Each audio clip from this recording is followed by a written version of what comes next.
President Herzog, thank you for joining us on CBN News. Thank you, Julie. So since October 7th, Israel is in probably one of the worst times it's been in since it was established. How do you feel about the situation now? Do you believe Israel is going to come out victorious? So we are at war, and the war that we are holding is not only a war between Israel and Hamas. It's a war that has to define civilizational values, and it has to define the way the family of nations operates. We're in a way protecting the values of a major part of the world who believes in freedom, liberties, democracy, because if we weren't here and all Jews would be wiped off here, that's what the Hamas wants, these ISIS-type organizations, these jihadists, then Europe would be next and the United States is next. So we're at the frontier of a major class of civilizational values, and we're protectors of the entire free world. Now, your father was a voice of comfort to Israel during the Six-Day War. Do you feel that you are, in this moment in Israel's history, called to bring comfort at this time of Israel's struggle for its survival? In many ways, yes. I'm the head of state. I'm the president of Israel. I don't hold the executive powers, and I believe in unifying our people, in comforting our people, in hugging our people in the moment of great, great pain and agony. I see so much pain and agony, so many cups full of tears, so many good citizens of Israel whose lives were taken and they were killed by lecherous, murderous, sadistic and barbaric terrorists. This is really a test for our nation as we move on. And I'm very grateful to the support we're getting from many, many friends, from the United States administration, from President Biden, from both sides of the aisle. But I'm really moved by the strong Christian communities all over the world who've been supporting us. I recently, just a few days ago, in honor of Christmas, I hosted a group of evangelical pastors in Israel who reside in Israel and relay a message of friendship and solidarity, and it was just simply amazing. And I want to thank all the supporters of Israel and all our friends in the United States and all over the world who are siding by us and supporting Israel. Toda rabah to all of you from Jerusalem. Thank you. A lot of those Christians feel they're praying and they're supporting Israel, but many want to know, what can they do more? What can they do more to support Israel? First of all, we have to remember that we have 129 hostages out there, from babies to old age people who are coming of age, who are all alone in this terrible, dire situation, in the worst type of abduction by a sadistic terrorist. And we have to pray for them and we have to work for them, meaning we have to raise their issues all over the world. Each and every government and each and every network should put them as the main item in their news and point a finger to Iran, who is holding this empire of evil with its forks all over the place, from Hezbollah in Lebanon, from Hamas in Gaza, from Iraq and Syria, and of course with the Houthis in Yemen, who are actually making all families around the world pay a much higher cost because of the cost of travel and the cost of trade around the world. And this is therefore a war that matters to all people in the world. What do you think it's going to take to bring the hostages home? We are in a war, and our military is operating day in, day out in Gaza in a meticulous, brave and courageous way, and each and every house is fully detonated.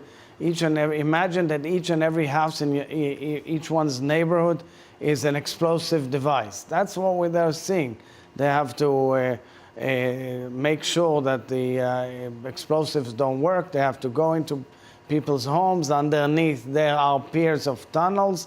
The tunnels are probably with hostages and with terrorists. It's a very complicated battle, and we are progressing day by day in order to demolish the infrastructure of Hamas and apply enough pressure for the Hamas to release the hostages. Now, we've seen an explosion of anti-Semitism around the world. What do you think is behind this, and how can it be dealt with? So we are dealing with an age-old, centuries-old, millennia-old disease called anti-Semitism, the hate of Jews. We know that usually these things start with the Jews but never end with them. It's simply a warning system for the entire world that there's a lot of hate and people say terrible things. And as I've said, when we are dealing with civilizational values, this is one of them. We have to fight it. We have to be strong. We have to adjudicate and law enforce and arrest and educate. This is a wake-up call for the entire humanity to fight this vicious disease. And Israel being the only nation state of the Jewish people in the world must be fully protected, and the hate of Jewish communities must be eradicated. Our brothers and sisters, Jews from all over the world, are jeopardized and are fearful, and it calls for solidarity and alliance against these forces. And so now you mentioned Iran. How do you want the world to deal with Iran? I mean, they want to wipe Israel. They've been saying it for decades. So want to wipe Israel the world out. has to stand firm against Iran. Iran is the source of evil in the region. We're seeing it all over the world. And now, some of these proxies of Iran, they also have terrorist cells around the world. So that's why we have to be very firm and tough with the Iranians. Their expansionist empire-like dreams of conquering the Middle East, one has to read these scriptures of theirs and understand how dangerous they are. That is why we must stand firm, and that's why the United States stands firmly with Israel, and we bless the United States for that. There are other moderate Arab states with us who are aligned with us.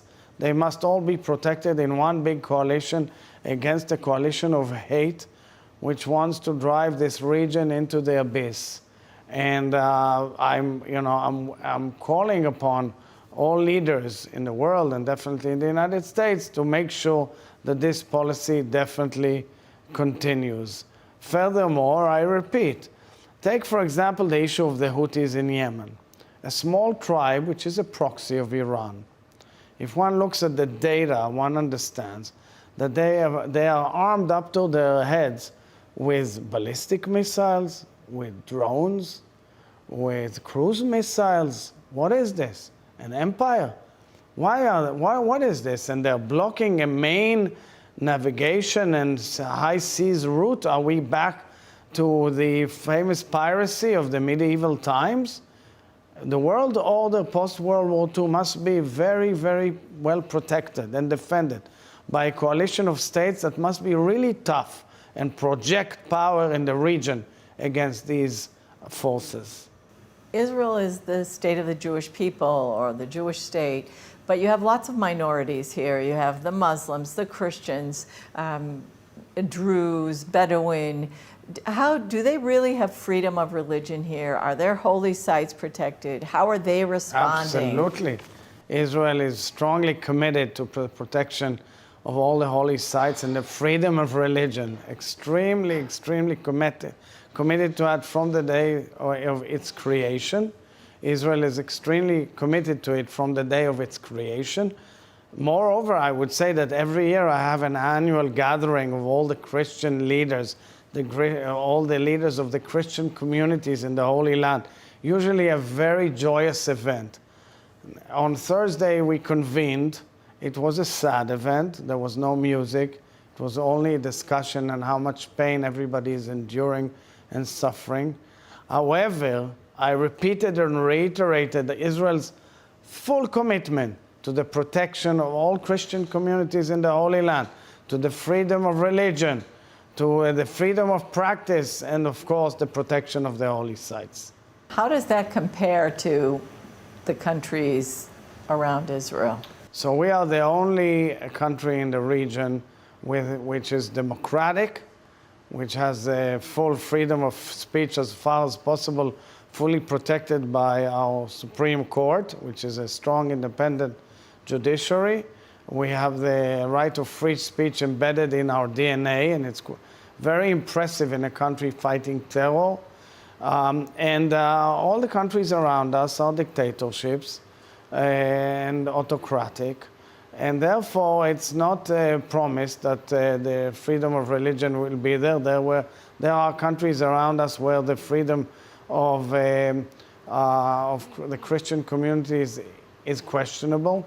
In Gaza itself, the Palestinians haunted, chased, and burned churches, and we are doing whatever we can, even amidst these terrible battles in Gaza, to make sure that the Christian members of the Christian faith and other faiths are fully protected, are not attacked by our forces. Do you know if there's anything being done to help the Christians? We understand there's about 1,000 Christians left in Gaza. I don't even know if they want to come out. Is there anything being done to help them? Throughout my career, I've been involved in the relations between the State of Israel and the Christian world, the Christian communities. I was in charge twice on the visit of the Pope in Israel. And my family had long-standing relations with the Holy See. And we are quite disappointed, by the way, in the current challenge, in the current war, by the position taken by the Holy See. We would expect a much stronger and much more firm commitment and the announcement of the hostage-taking and a firm call for their release and a firm effort by the Holy See vis-a-vis Iran, Qatar, and everybody who can have an impact, of course, on releasing the hostages. We expect much more than that. But I can say that throughout my career, time and again, the issue of the Christian community in Gaza has always been important to us. And whenever we could, in each and every round of battle, we would make sure that they are protected. Unfortunately, there were tragedies in this war too, and we hope and pray for their well-being and safety. As a child in Israel or growing up here, do you have any memories of encounters with Christians or the Christian holidays or anything like that? I would say that I grew, my adolescent years were spent in New York, where my father served in the United Nations. So I was, of course, exposed to the Christian life, naturally. But I told you that even my grandfather was the chief rabbi here, had an intense dialogue. He came from Ireland and always had a very close relations with the Catholic Church in Ireland. He was viewed in Irish history as one that both Catholics and Protestants would be able to have full faith and trust in. My uncle, Jacob Herzog, who was a legendary diplomat, has laid down the agreements, the historic agreements between the State of Israel, which was just founded, and the Christian communities and churches operating in the Holy Land. And I, for one, for years have been keeping this and following in my father's footsteps, who was also president of Israel, the sixth president, in maintaining a very strong bond with the Christian communities in the Holy Land. And it is an opportunity for me to wish all the Christian citizens of Israel, of all denominations, Merry Christmas and Happy New Year. And of course, to wish all our allies and friends and supporters all over the world and people of the world who are celebrating Christmas and the New Year with the wish for Merry Christmas and Happy New Year. And let's hope that 2024 will bring with it a different direction for the people of the Middle East, a direction of peace, a direction of no more war. But unfortunately, in order to get there, you have to get through war, because you have to remove Hamas out of Gaza in order to change the history and the situation of the citizens of Gaza and the citizens of Israel. Speaking about peace in the Middle East, do you think that it was worth it for Israel to have gone towards peace and reached out? The disengagement, all those things. Well, there are things that we have our doubts about, but it's a proof that we tried our best. We tried our best in all sorts of alternatives with our neighbors, the Palestinians. We tried peace agreements. We got terror and suicide bombings. We pulled out of Gaza to the last iota. We got 10,000 missiles.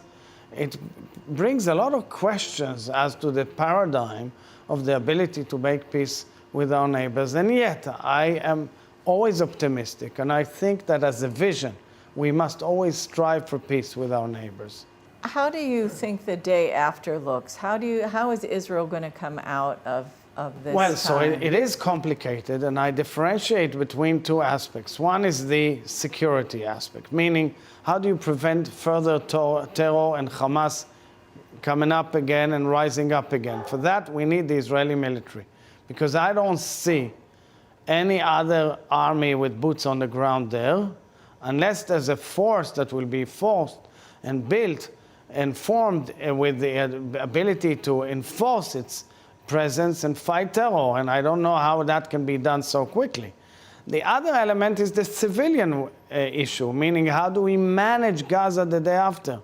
What do we do in order to rebuild Gaza without terror? This is the main question that in the halls of decision makings people are discussing, both in Washington, in Jerusalem, and elsewhere. Now, I personally have been so impressed by the way Israelis come together and volunteer and want to help and want to be involved. What do you think gives Israel that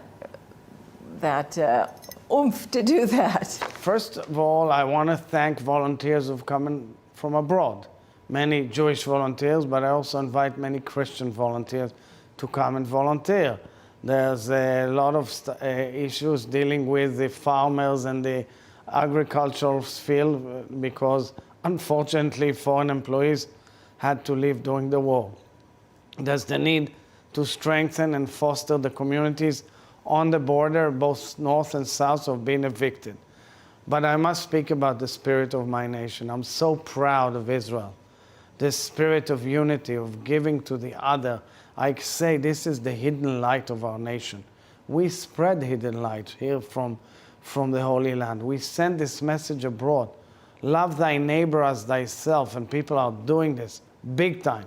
And I'm so proud and so honored to head this nation, which has shown again that it is resilient and strong, optimistic, and shall overcome.